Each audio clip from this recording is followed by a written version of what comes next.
Hello again, welcome to our webinar today. I'm Burcu Nutuk, Project Manager at IVL, Swedish Environmental Research Institute, and I will be your facilitator today. During the webinar, you can send your questions through Q&A, which you can find at the bottom of the screen. We will refer to your questions after the presentation. And if you have technical issues, please write to info@sustainablefinancelab.com. Now I would like to give the word to Kristina Lignerud, who's sitting next to me, who is going to talk about the first outcomes of our ongoing research projects, Applied Taxonomy, the case of district heating, funded by Vinnova, Sweden's innovation agency. The floor is yours, Kristina. Thank you, Burcu. Good morning to everyone. I will be sharing my screen here.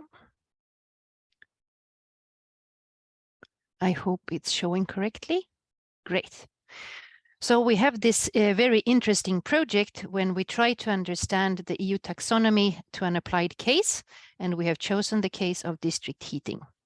And I will be presenting the information today, and then we go back into Q&A mode.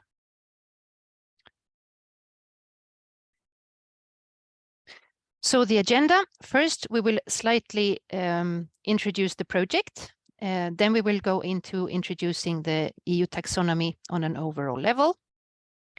We are working systematically to understand its implications for the district heating sector. So we will give you an example how we have worked with the two heat supply items, biomass and waste heat. We make some overall conclusions and inform you about next steps in the project, and then the Q&A. So our aim in the project is to understand what it means for district heating companies when the EU taxonomy is rolled out.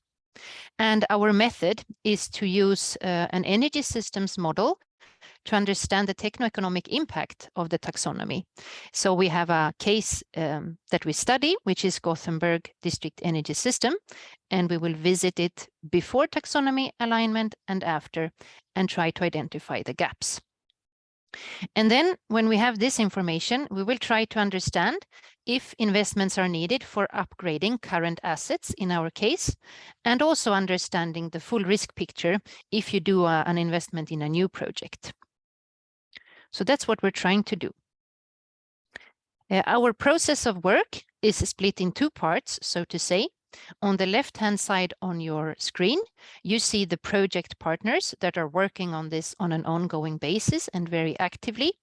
So we have EURAC Research, the University of Stuttgart, and KTH supporting on these different aspects, technological aspect and also taxonomy aspects.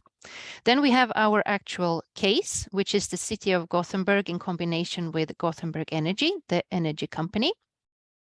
And IVL, the Swedish Environment Research Institute, is coordinating the work and also doing the modeling activities. Then on the right-hand side, you see something very interesting and important to this project, which is our supporting partners. We have a large number of them, and they represent very different stakeholders. So we have investors, we have district heating companies, we have district heating industry associations from several countries, and also the European one. And then we have others that work on different dimensions, such as, for example, cooling or digital infrastructures. And every month we have a meeting with these supporting partners so they can discuss and comment on the results we have generated since the previous month. So this is a very important validation process that is ongoing. Okay, so what do we do in the project? It started in September last year, and it has 4 steps. So the first step has been to conduct a literature review, and we have reviewed EU documentation and literature to understand what the main factors to consider are. Then the next step will be the modeling that I just mentioned.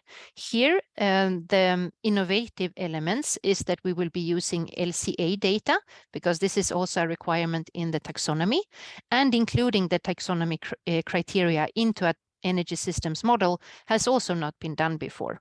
But when we are done, we should have a tool that should be adjustable and applicable to different sectors, not only district heating. Then the third step is to make an analysis of our case, the current situation, and then when we have the taxonomy aligned situation, and see what the gap is that I referred to earlier, and understand what actions need to be made to be compliant.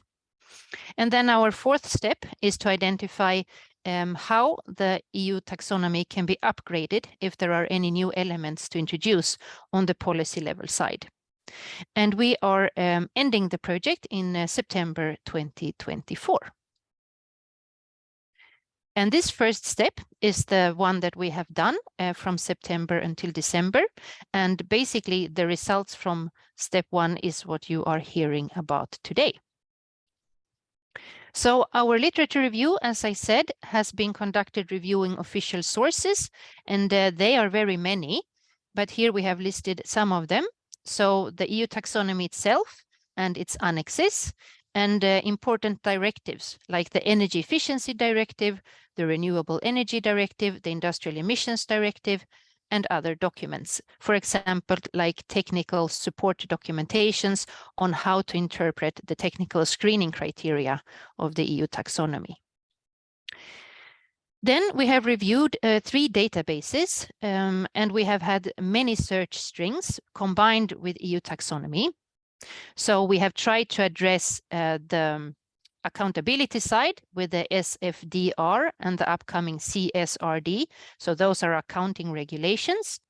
We have tried to look at EU taxonomy and investment, district heating and cooling, energy, heat networks, buildings in different perspectives, and also, energy efficiency, green bonds, and many search strings. And we have reviewed 3 databases. They are called Scopus, Economic Literature, and Responsible Investor. And we chose them because Scopus is rather wide and addresses a lot of different scientific fields. Economic literature is more focused on economic information. And then we targeted also the investor side with this third database. Okay, so this work has been conducted, and then if we just slightly introduce the EU taxonomy to those of you who are not on top of what it is, we'll just give that a few minutes. So it's a system to classify what is a sustainable economic activity, and it has 6 different objectives, and these are climate change mitigation, climate change adaptation, sustainable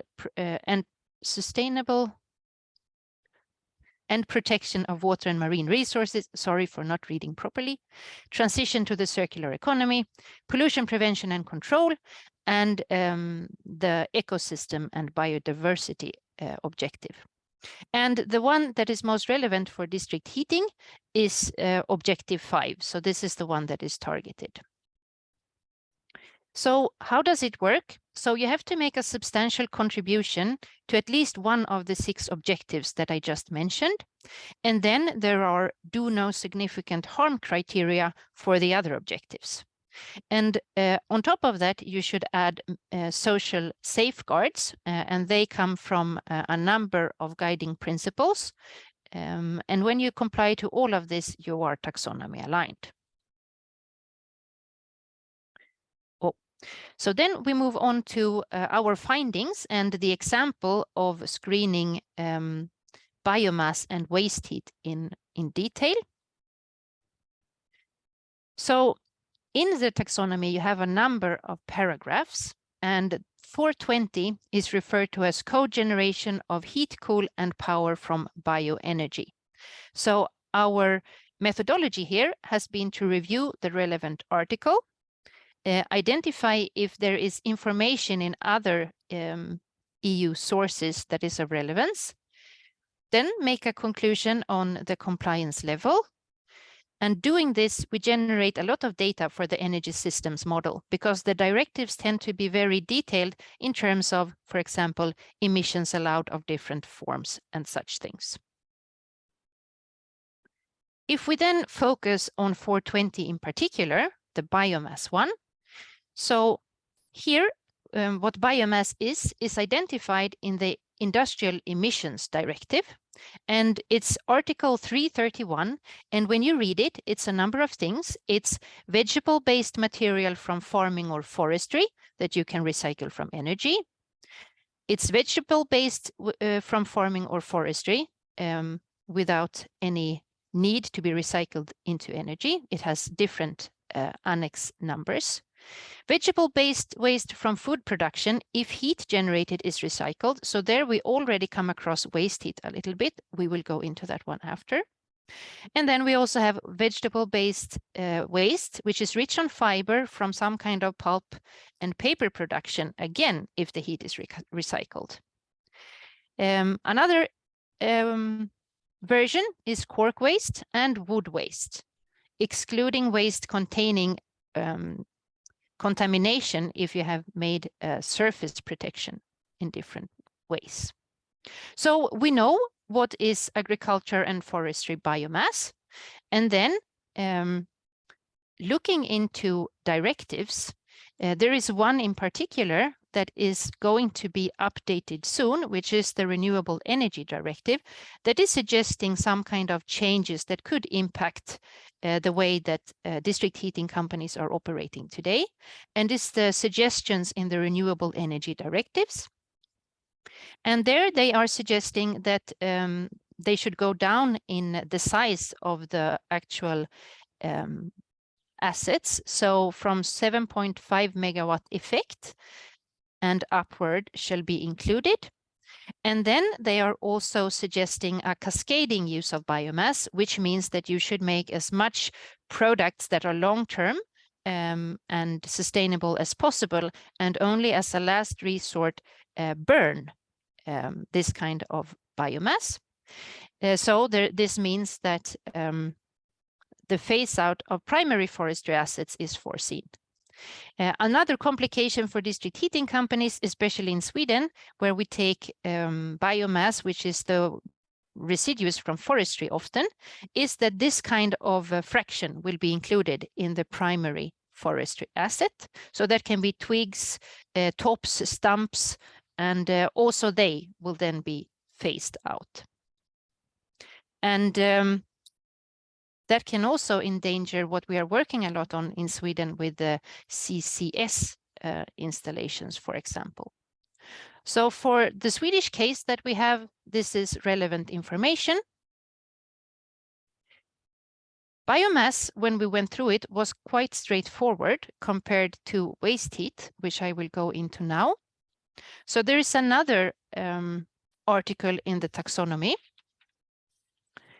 which is 425, and it's called Production of Heat Cool Using Waste Heat. And in the Industrial Emissions Directive again, when we saw the agriculture and forestry biomass, there were inclinations towards waste heat already. And also in the Energy Efficiency Directive, it's a valuable measure to fulfill energy savings.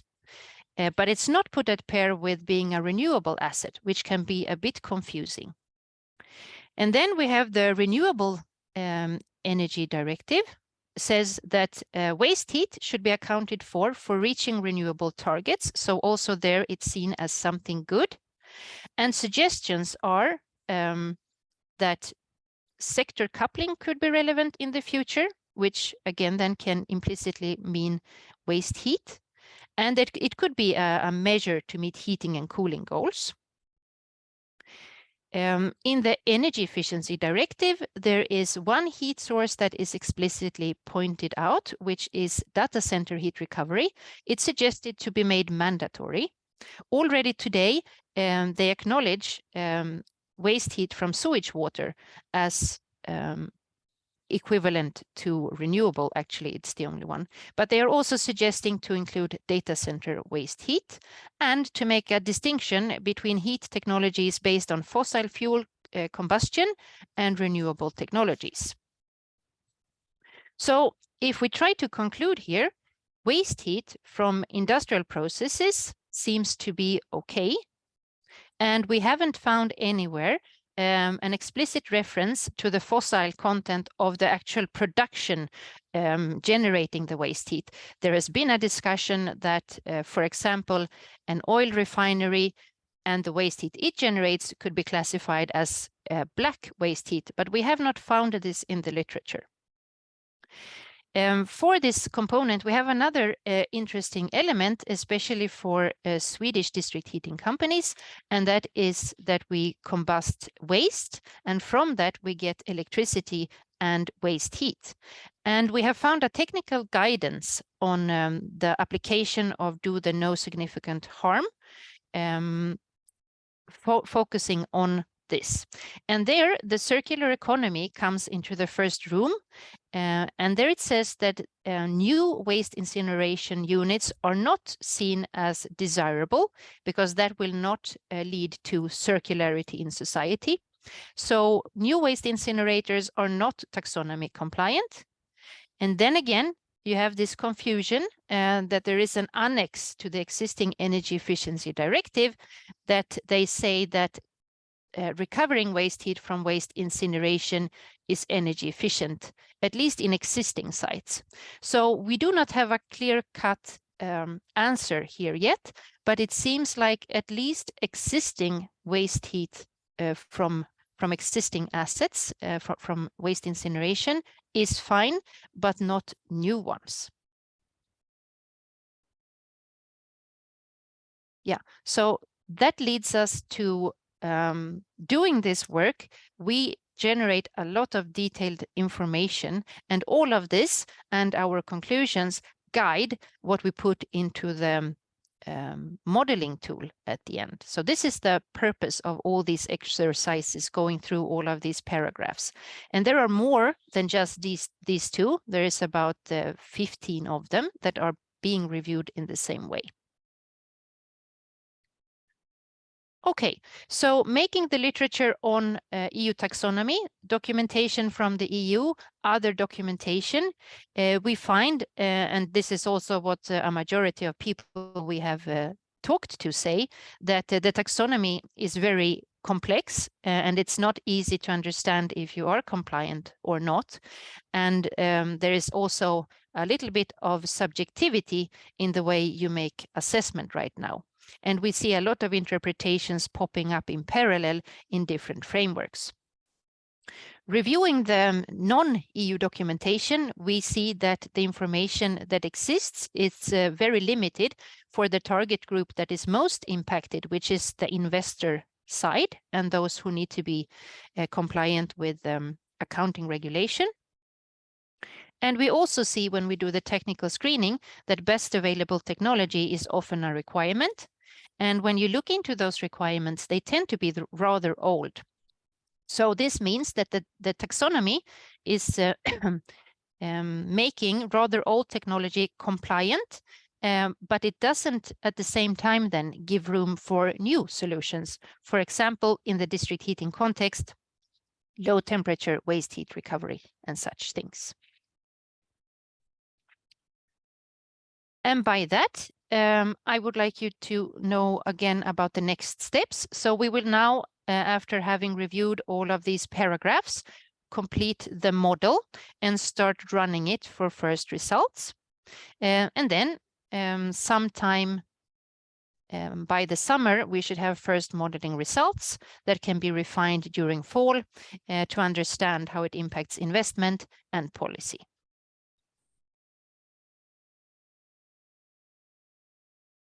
And that brings us to the Q&A. I believe there is a poll first, right? Unfortunately, something went wrong with the poll, so we will be skipping that, or we can maybe ask the question to you directly and collect answers from the chat in relation to that. So before we look into this Q&A. So we wonder, what is the topic that is most stressful for you in terms of EU taxonomy? If you are working in investment, if you're working in a district heating company, we would like to just you to type in some words for us. You have any things that is most confusing in terms of EU taxonomy. So Just before we get into questions. they should write it in the Q&A. No, it should be in the chat function that is on the right side in the bottom of their screen. So we could see them, and Q&A will be on the questions. We will wait for a couple of minutes to that, while we're also collecting questions at the same time. Oh, the chat is disabled. Okay, thank you for letting us know on that. So the Q&A is.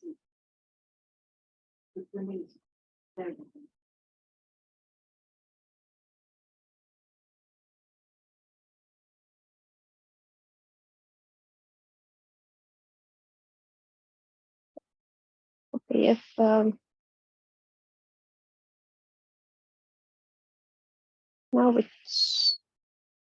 now the chat should work for you.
Okay, while we are collecting the questions still, then I will be sharing the first poll results, which we hope that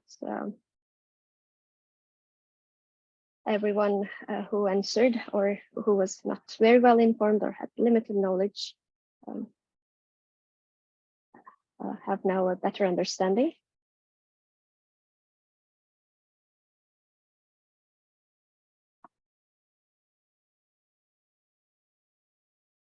Maybe we can start taking the questions, Christina. What do you think? Yes, let's start the Q&A. So why don't we go from the top? Yeah, sure. So, a future review of these taxonomy definitions. I'm thinking that can you mute yourself? Yeah, thank you. I'm thinking that the question is if we will see future updates and how they impact our assessments. And the idea is to try to reflect as much as possible of the new information coming from the EU in the work that we do in the upcoming 2 years. And when we have the model up and running, we can make a lot of changes to it rather easily. So we should be able to make changes up to sometime mid-2024, reflecting what is publicly available then. Was that your question, Oliver? Can they answer? They have to type, right? Okay. Yes, that is great. Okay, yeah. Sorry for not being fully on top of the technology here. And then we have, will you be looking into the potential financial upsides of being taxonomy aligned, for instance, access to green finance? Yes, this is a very good question also. So one of the key drivers of our case is that the city of Gothenburg, which we study, they also emit green bonds. And there it's very interesting to understand if the assets in the district heating company are aligned also from the financial side and the financial impact. So this will be most definitely investigated. So it's a yes to that one. The chat. Then we have, can you elaborate a bit on your remark that the taxonomy is biased to old technology? Yes, so doing the review, we see that it refers to the best available technology standards. And when you go back and you look at them for different kinds of these paragraphs. So it can be best available technology, for example, from 2006, 2008, which doesn't really reflect the newest developments we see. Of course, there is always a bit of lagging in policy documentation, but this link to the BAT could possibly make the EU taxonomy, I wouldn't say hinder, but at least not seeing really new and innovative projects. So that's, I hope that's answering your question. I will go on. As all LCA are case dependent, how is the criteria defined to support individual cases? So here, what we do on LCA is we have a big database on a large number of production units in IVL that has been built for a long time. So what we try to do is include upstream and downstream information to the extent that is possible. How is the criteria defined to support individual cases? Here we will mainly address the LCA to the technical components. Do you have any addition there, Borshu, since you work on the LCA aspect? No, it was a good overview. Okay, great. We will see how it affects the investments or the results of the model fronts. We will see it in the next step. Yeah, thank you, Borshu. And then, yeah, the concern about the role of waste incineration. Yeah, this is still very unclear, I would say. We have to dig deeper to understand how to treat it. And since we will have the model, we will have the ability to run it as compliant and also as non-compliant. So we will see what different outcomes from the modeling will give it at least. And we're hoping that this kind of results also can influence the policymakers at EU level when we are done with the project to refine the taxonomy if needed. Then we have biomethane and biogas, the state of them in the taxonomy. So they are actually also explicitly mentioned, and there is a lot of criteria to consider for biogas and digestion and those kind of things. And if you comply to them, then you are fine. I don't think we have looked into biomethane yet. I do not have any information on biomethane, but we have seen biogas. And when I'm answering these things, if you're not happy with the answer, you can write it below and we will take it again, right?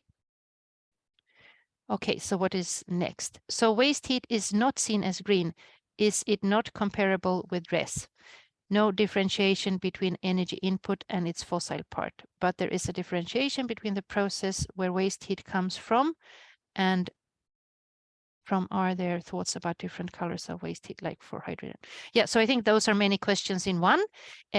Waste heat is not in the Renewable Energy Directive and the Energy Efficiency Directive put at the same, it's not an equal sign between waste heat and renewables. And this we have seen in research projects outside of this one, that's problematic for increasing the pace of waste heat investments, because an investor will then wonder what is the added risk of waste heat. So that's one item that should change in these documentations. Now with the suggested updates that we have seen and communicated to you, it seems like the updates of EED and RED are more and more in favor of waste heat. So hopefully soon it will be the same as renewables. Yeah, and then we have tried to see if we can find anything so we could say that it has to be green waste heat in order to be compliant, or gray waste heat coming from some kind of production process that is a lot of that is characterized by a lot of fossils. But we have not seen this distinction yet, even though we know that there are discussions about it, and also we have had experiences when we have discussed this matter. But we have not found it in the regulation so far.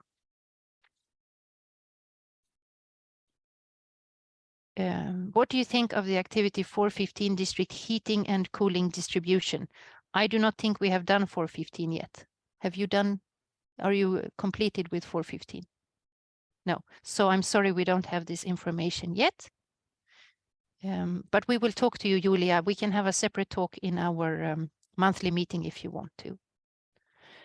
How is the compliance with the EU taxonomy monitored? Which body checks the compliance? Well, actually, I don't know that. I haven't been thinking about it. If there is one single organization doing it, because there will be all these criteria that are addressed by energy authorities and accounting authorities, but I'm not sure who has the main responsibility for EU taxonomy compliance. This one we have to check. Thank you for the point. We will know that for the next webinar. You also checked point 415 district heating cooling distribution in the taxonomy in your review. Yeah, it will come. We have not done 415 fully yet. It's relevant too. Yeah, I think it's relevant from 415 to 4, what did we say, 30 or 25? Yeah, so all of these are being checked at the level of detail as we have done for 420 as the example. Do you think the EU taxonomy should take into account other extra European classification and aligned? Is there a risk of dumping? Yeah, this is also very interesting. And in our literature review, we have seen that there are a number of taxonomies on the rise. They are coming up, for example, in some countries in Asia, they have their own taxonomies. So we were thinking that there is always the risk of leaving the EU if regulation is too hard. We have seen that in other contexts. And of course, this is something to make, to be aware of and to keep an eye open for. And I think when we make our policy discussion at the very end of the project, we can conclude on that. What we will try to do during the project is to also understand what the difference is, or if there is complete alignment to other parallel taxonomies coming up. Is there any chance that the regulation for biomass will be dropped out? So biomass is a very relevant part of waste heat, and with biomass not being full waste heat anymore, targets of will be hard to be met. I'm not sure I fully understand the question, but if I interpret it correctly, so if biomass will not be seen as a renewable, is that the question? If that is the case, I think that over time, these indications we have that they want this cascading effect of the use of biomass and have as little of it recycled through energy, for example, as possible, is that it will be phased out to lower volumes over time. I'm not sure it will be completely omitted. I cannot really say that based on what I have seen. Data center waste heat, is the potential its use could be mandatory? So it's very interesting, I think, that two low temperature heat sources, so sewage water and data center waste heat, are appearing in official documentations.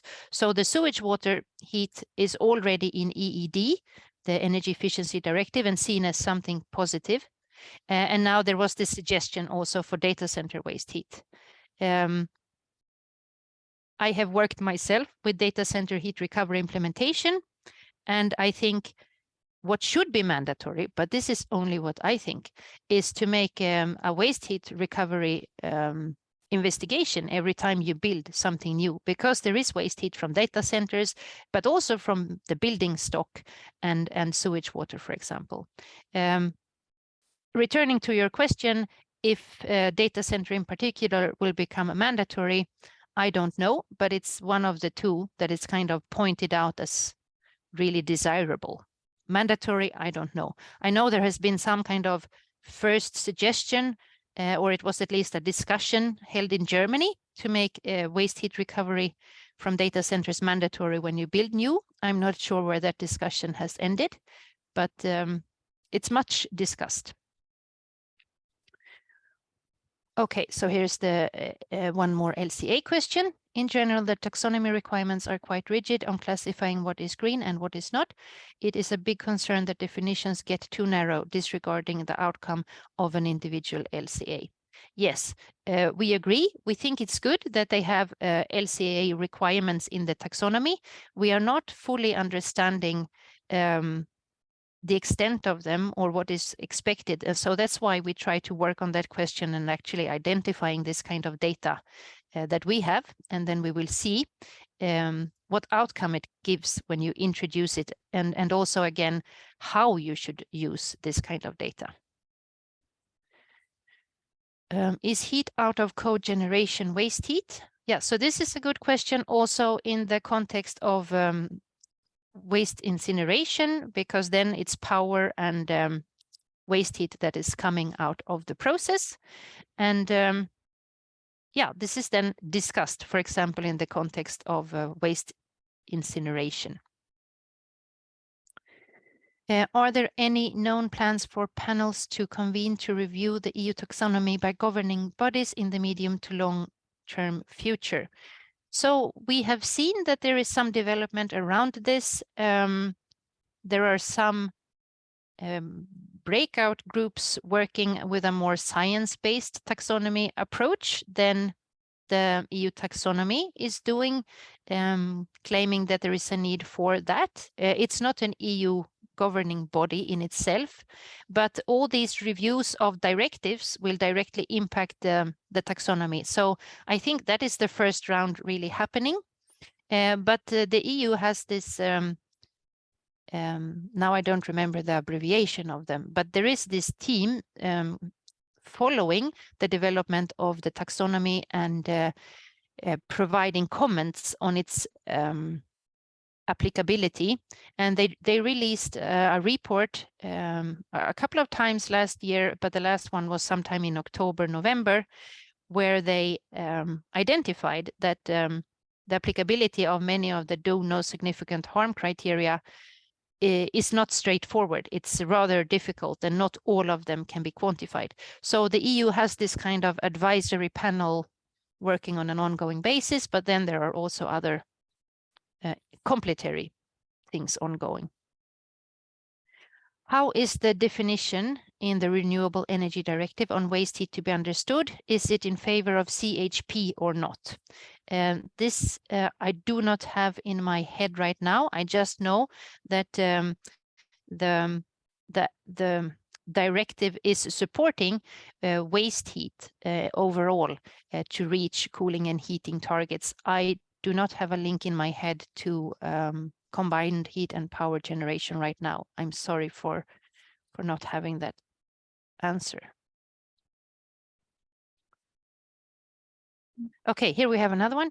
Waste heat and cold means unavoidable heat or cold generated as byproduct in industrial or power generation installations in the tertiary sector, which would be dissipated. This, I think, is the definition of the NACE code. Second part, I do not understand. Okay, let's see what is the second part. Which would be dissipated unused in air or water without access to a district heating or cooling system where a cogeneration process has been used or will be used, or where cogeneration is not feasible. Yeah, these texts sometimes require a number of readings. And I understand that there is confusion there. I think, Marie-Therese, perhaps we can discuss this kind of confusion a little bit more in detail and outside of the webinar, because I don't really have the ability to explain this wording here. I hope that's okay with you. Just email us and we can set up a Teams meeting. And as you have heard now, we don't have all the answers. We just started to kind of dig into this and try to understand it from a particular perspective, which is district heating. So bear with us. Okay, great. Yeah, let's discuss later then, Marie. I think those were the questions, but there it seems like the chat is working now too. Okay, let's go through them also.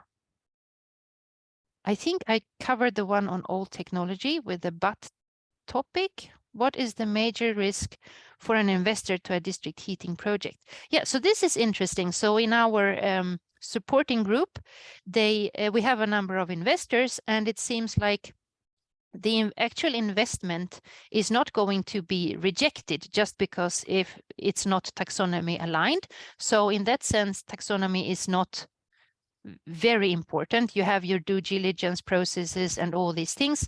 What you do want to know as an investor is that what am I buying? Is it not taxonomy aligned? What would I have to do to make it aligned? So it's very interesting to understand the status of what you are buying or what you are owning. So I think that is the risks that you need to identify. I hope that was answering the question. Are there any best practice available on how the taxonomy is affecting green loans? This is a little bit outside of our scope so far. We have really tried to understand the district heating assets, heat supply, buildings, and we have looked into the green bonds, but we have only seen the EU standard existing on green bonds and also the one for our case study. So I'm sorry, I don't know if there is any best practice available for this. Maybe we come across it later in the project. My main concern is in relation to the potential for stranded assets. Should future changes in the taxonomy affect existing power generation and heat generation assets? Yeah, this is the problem if you already own assets, right? So what's happening to them now if they are all of a sudden not seen as compliant? So we have had this discussion in regards to, for example, the use of pumps in district heating systems. It doesn't really make sense to just replace existing pumps because it's not taxonomy aligned. So here we see that the taxonomy is not clear, and it can trigger investments that are really not adding any value, but compliance to a technical dimension. So yeah, there can be then a challenge. I'm not sure it's a complete answer. In your opinion, how much contradictions are there in taxonomy versus older regulations? I haven't seen so much contradiction yet. It's very much referring back to older regulations. We were joking a little bit here. We have seen we do not only have a circular economy coming up, we have a circular bureaucracy. So when you try to trace down what's in older regulations, sometimes you really don't find it. So I think that is maybe the problem, that all the things that are referred to in the taxonomy are not updated, but we haven't really seen contradictions in older and newer. Not yet. Maybe when we start actually inputting quantitative data in the model, we will find this. I share the concern about the role of waste incineration. Yeah, it's a troublesome item. Main difficulties come from the inherent complexity of district heating, entailing not just supply and generation of energy, but also distribution. Operators and investors are confused about which criteria to use. Yes, and this is of course different in different countries where you have different kind of traditions. In some countries you have concession models, in some countries you have vertical integration, and of course if you have divided the responsibility of who is distributing and who is producing, well, then it's easy to target your criteria. But if you have all of them, it can be very confusing. What is most relevant? I would agree with this observation. How set is the taxonomy demands? It feels as they are not so clear at the moment. Will there be changes in coming updates of the taxonomy? Have there been any analysis before taxonomy was implemented? Yes, so it's what I understand, it's work in progress, and there will be updates all the time. And we have seen updates also in the past year or so, when first biomass was seen as a transition technology, for example, but now it's not. Now it's included in 420 in the way we have described. Let's see. And if there has been any analysis before the implementation, I am afraid to say that I think it was not enough. And that's why we are really trying to give it a thorough go now to understand what it means for a sector, to kind of show that many of the criteria are not thought through and cannot really be applied. Do you think for district heating and cooling criteria should be simplified, and how? The overall impression is that it should be simplified for many sectors, not only district heating and cooling. Not quite sure how yet. I think this is again something we can conclude on when we have the policy discussions, once we have done the exercise of actually inputting data and seeing what's coming out. We have seen that some computations in one of these paragraphs, I don't remember which one, if you apply them, you arrive at levels of emissions that are really not very advanced. So yeah, we will see what should be simplified and what shall be made even more challenging. Can we see the questions as well? I think we have the recording after, and then most things will be seen, right? Cool. Yes, the questions you won't be able to see, but we can share a memo with you with the presentation. So then you can have the questions. But the recording, Christine already read the questions, so you can watch it through the recording again if you want. Okay. You mentioned that EED and RES waste heat is acknowledged, but not paired with RES. Yeah, could you explain this more? Yeah, so this is actually, there is a paper written about this that we published some months ago, that we have identified for waste heat implementation, that we have a big hurdle, and it is that waste heat is not seen as a renewable yet in any of these directives. So this is what was meant. Will there be engagement with EC to address any inconsistencies and concerns found during your desk research? Yeah, so what we're hoping, we have the Swedish, the Norwegian, the Irish, the Danish industry associations with us, and also Euroheat and Power. And we hope to, every time we have a result, we hope to make a memo that these organizations can use with their members and also towards the European Commission. Depending on interest that we get back, maybe we can establish a dialogue, but let's see.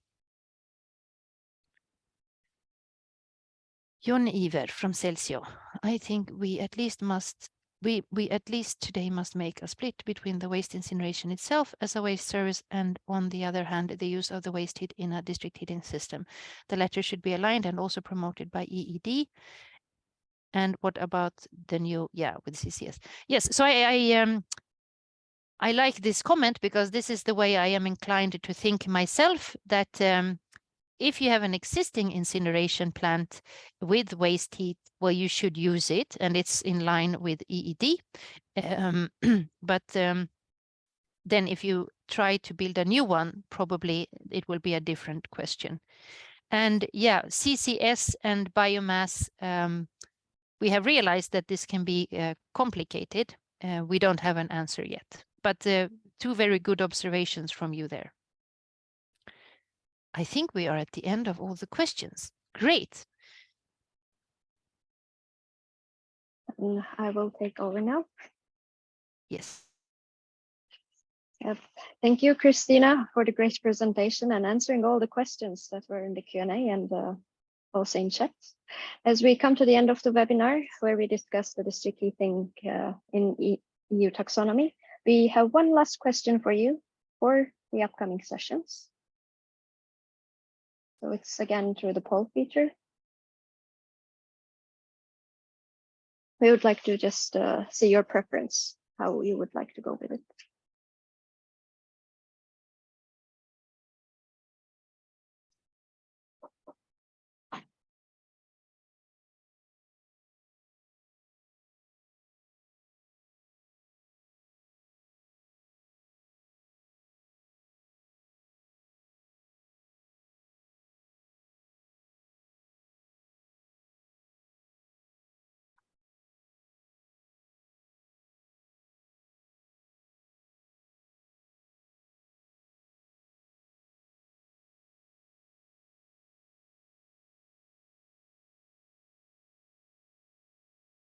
we have almost everyone answered.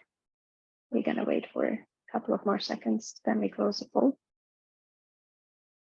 The results are impressive though. I didn't know that we have this much preference on webinars.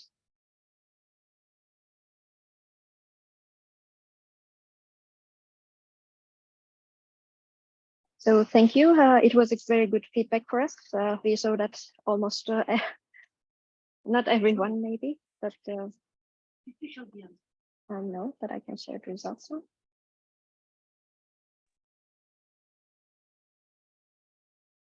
It's impressive that almost 70% would like to continue having webinar sessions. This aligns with our plan. So yes, we will continue doing so during the course of the project.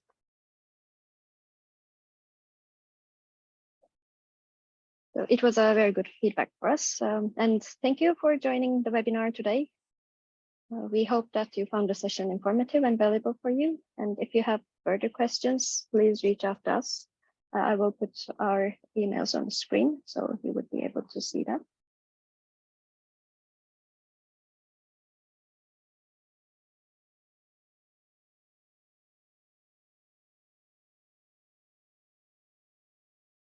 And do feel free to reach out to us. Yes, please send an email. And also you can follow our LinkedIn page for the updates. From the QR code, you can reach our LinkedIn page.